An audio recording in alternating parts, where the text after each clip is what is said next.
Hi, so I'm Philip Sadula and I'm applying for the role of maths teacher at your school. I thought I'd talk a little bit about myself and my business before I have a go at the demo lesson which you sent me. So my business is called Philip Sadula's Math Store and I started it to help support teachers. As a primary teacher myself, I realised there was a gap in the market for scaffolded resources. So I've got an example on my website here. You can check it out. It's aimed at specifically at the moment at primary teachers, but hopefully in the future there'll be some secondary resources on there as well. And they're split into age groups and they go from low ability to high ability for each topic. So this is some example of the resources that I've created. So these are flashback cards for SATs. So SATs is an exam in the UK which pupils take at the end of year 6. And these are meant to be a bit more fun and engaging than the simple kind of black and white sheets that you see with some of the other resource schemes. So I'll go a bit more now I'll start my demo lesson.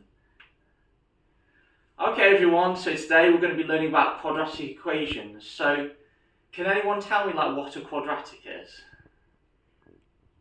So Raz Degree 2. Degree 2. Okay, so if we have a normal equation that we've been learning about, with the lines y is mx plus c, so quadratic is right, has a degree of 2. And I'm sorry that I don't really have access to a whiteboard. Usually I'll be writing on it. So the question is why do we need quadratics? Why do we use quadratics in school? What's the point? This is always a question which everyone asks.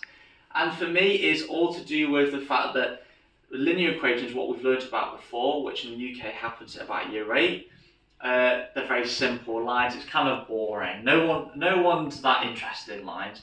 Quadratics allow us to look at more interesting shapes. So parabolas.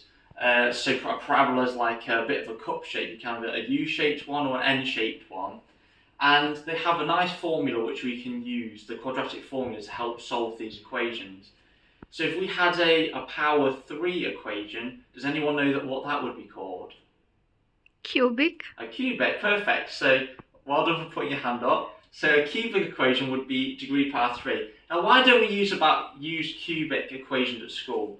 Well, the simple reason is that the solution to a cubic equation is too complicated and it takes far too much time. So at school, that's why we don't learn about cubics. But quadratic equations have lots of real uses, which you'll find in engineering. So we look at our first problem.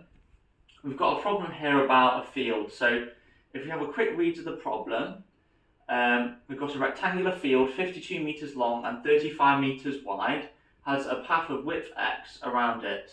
If the area of the path is 558 meters squared, form an expression in x and show that it reduces to this.